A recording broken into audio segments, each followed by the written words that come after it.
Hoş geldiniz.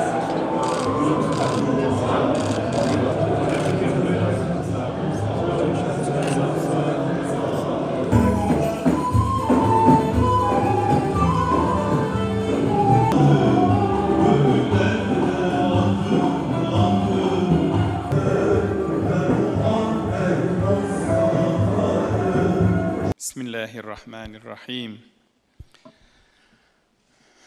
Elhamdülillahi Rabbil alemin. Vessalatu vesselamu ala eşrafil enbiyai vel murselin.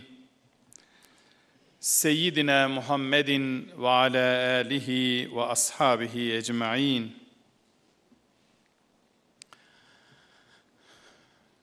Ve ma arsalnake illa rahmeten lil alemin. Biz seni ancak alemlere rahmet olarak gönderdik buyuran Rabbimize sonsuz hamdü senalar olsun. İnnemâ bu'istü li ukemmime mekârimel ahlak. Şüphesiz ben güzel ahlakı tamamlamak için gönderildim diye bütün insanlığı güzel ahlaka davet eden Efendimiz Hazreti Muhammed Mustafa'ya salat ve selam olsun. Dünyanın pek çok yerinde vicdanları sızlatan trajediler, işgaller, savaşlar, katliamlar insanlara hayatı zindan etmektedir. Diğer taraftan bugün insani erdemlerin, değerlerin ve maneviyatın alabildiğine örselendiği bir zamanı yaşıyoruz. Ahlaki sorunların insanlığı çepeçevre kuşatarak hayatı modern cahiliyeye sürüklediği bir döneme şahitlik ediyoruz. Bu süreç maalesef bütün insanlığı olumsuz etkilemektedir. Her alanda bir anlam ve değer erozyonu yaşanmaktadır.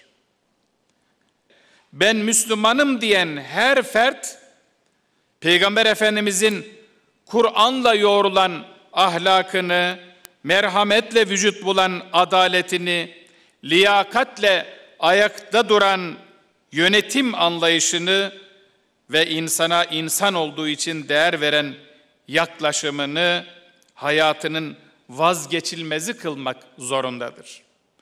Her Müslüman Allah Resulü'nün söz, fiil ve tavırlarını aile hayatından toplumsal ilişkilerine, akrabalık bağlarından komşuluk hukukuna, iş ortamından çalışma düzenine, kısacası her zaman ve her yerde temel hedef ve odak noktası yapmak durumundadır.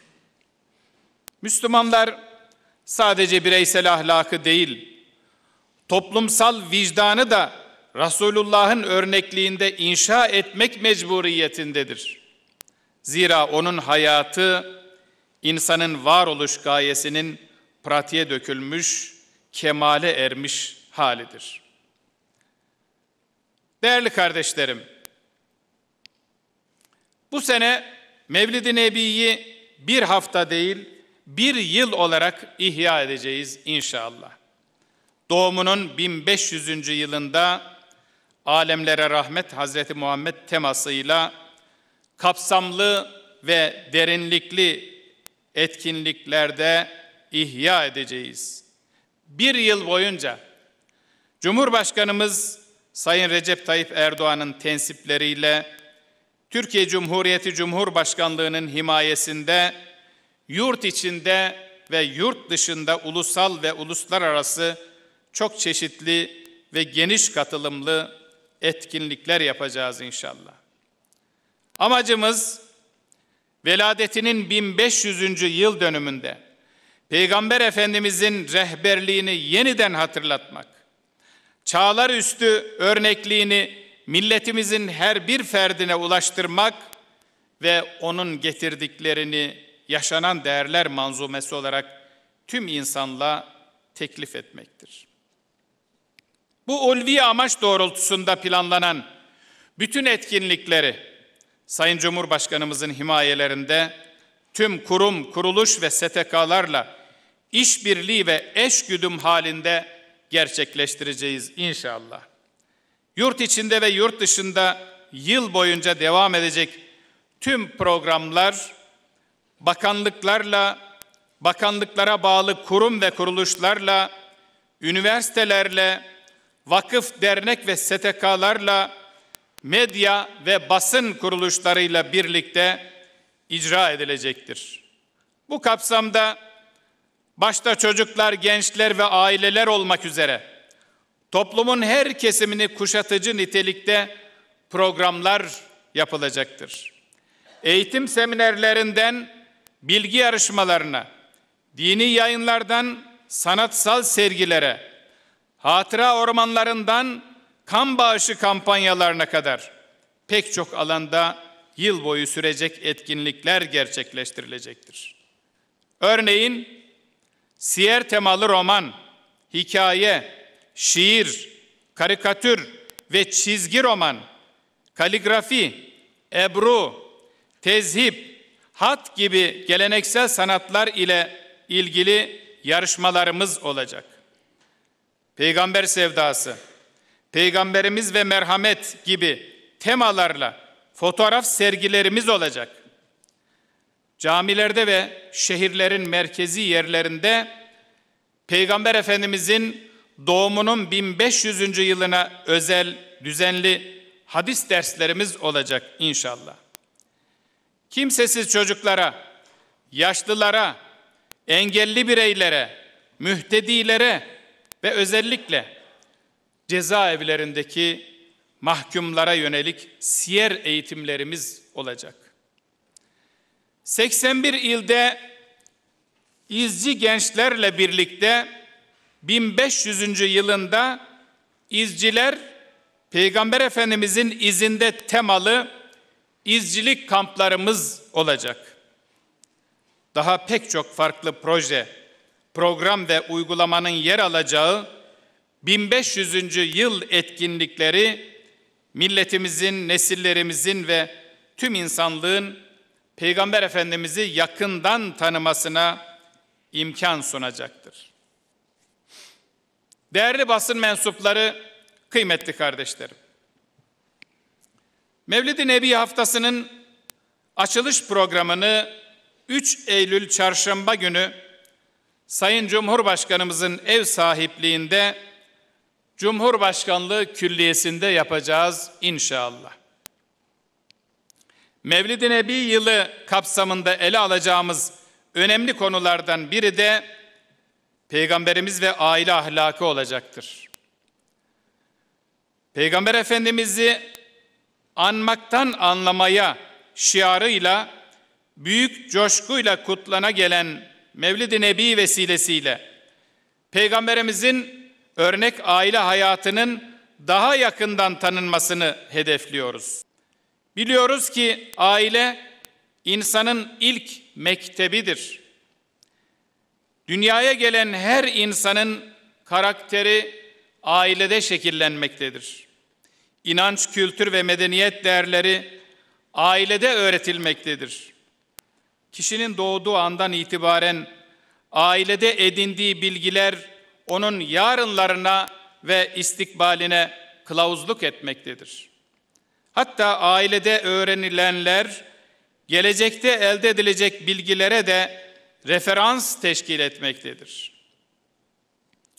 Bu sebeple Yüce Kitabımız Kur'an-ı Kerim ve Peygamber Efendimizin sünnetinde aileye büyük önem atfedilmiştir.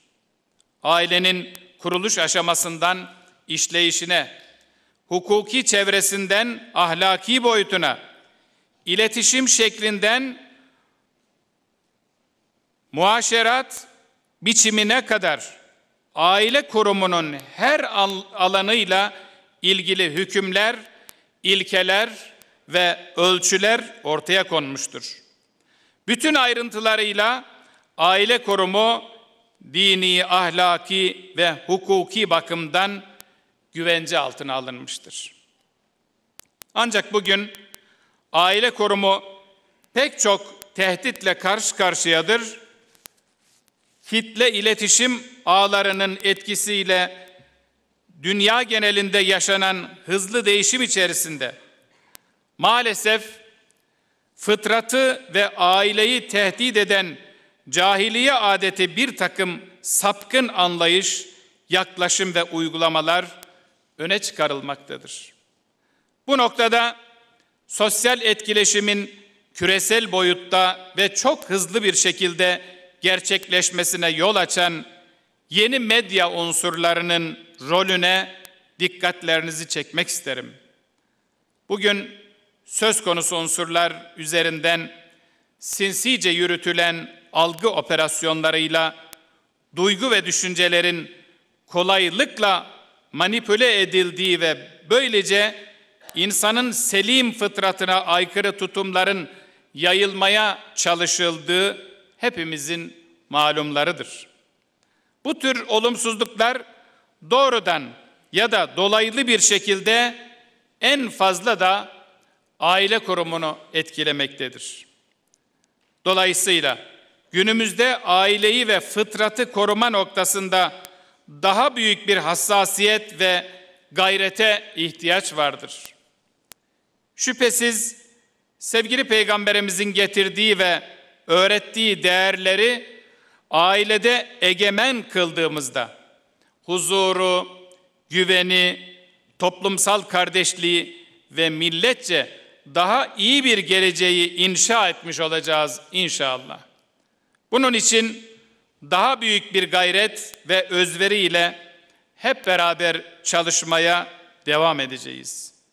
Bu duygu ve düşüncelerle sözlerime son verirken aziz milletimizin ve tüm İslam aleminin Leyle-i Mevlidini tebrik ediyorum. Mevlid-i Nebi haftası süresince gerçekleştirilecek programların ve doğumunun 1500. yılında alemlere rahmet Hazreti Muhammed temasıyla gerek yurt içinde gerekse yurt dışında yıl boyunca düzenlenecek etkinliklerin iman ve istikamet üzere bir hayat yaşama azmimizin güçlenmesine vesile olmasını Yüce Rabbimizden niyaz ediyor. Tekrar hepinizi en kalbi hürmetlerimle, muhabbetlerimle selamlıyorum. Allah'ın rahmeti, mağfireti, bereketi, selamı hepinizin üzerine olsun.